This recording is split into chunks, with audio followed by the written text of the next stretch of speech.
ভারতীয় ক্রিকেটের আকাশে আজ এক নতুন তারা আরও উজ্জ্বল হয়ে উঠেছে।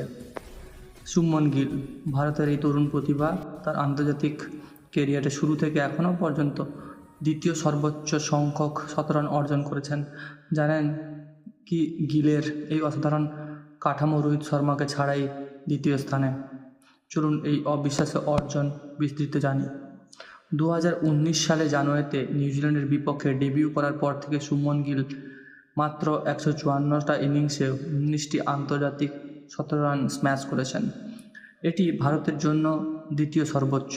তালিকার শীর্ষে রয়েছেন আমাদের হিটম্যান রোহিত শর্মা, 210টি ইনিংসে 20টি শতক, তারপর গিলের নাম 19টি। এই অর্জনের সাথে এটি রিস্ক দেখা যাচ্ছে, যা বোঝা যাচ্ছে গিল এখনও আরও বেশি সম্ভাবনা রয়েছে। তৃতীয় স্থান রয়েছে আমাদের কিং বিরাট কোহলি, 212 ইনিংসে 18টি শতরান, এবং চতুর্থ স্থানে কেএল রাহুল, 170 ইনিংসে 12টি শতক। এই তালিকা দেখে বোঝা যাচ্ছে যা ভারতীয় ব্যাটিং লাইন আপ কতটা শক্তিশালী।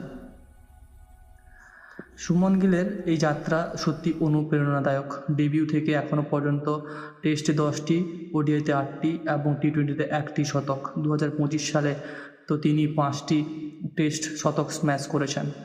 ইংল্যান্ড সিরিজে ব্যাক টু ব্যাক শতক, চ্যাম্পিয়ন্স ট্রফিতে অপরাজয় 101। গিল প্রমাণ করেছেন ভবিষ্যতের না বর্তমানের ক্যাপ্টেন এবং স্টার। রোহিত এখনও শীর্ষে আছে, কিন্তু গিলের গতি দেখে মনে হচ্ছে শীঘ্রই তিনি সেই রেকর্ড ভাঙবেন। বিরাট ভাইয়ের 18টি শতক অবিশ্বাস্য। রাহুলের স্থিরতা সবাইকে মুগ্ধ করে। ক্রিকটাগারের এই স্ট্যাটাস ভারতীয় ক্রিকেট প্রেমীদের গর্বিত করেছে। শুভমন গিলের এই অর্জন শুধু সংখ্যা নয়, এটি একটি গল্প, তরুণ প্রতিভার উত্থানের গল্প। আপনারা কি বলেন? গিল কি শীঘ্রই রোহিত শর্মার রেকর্ড ভাঙবেন? কমেন্ট করুন।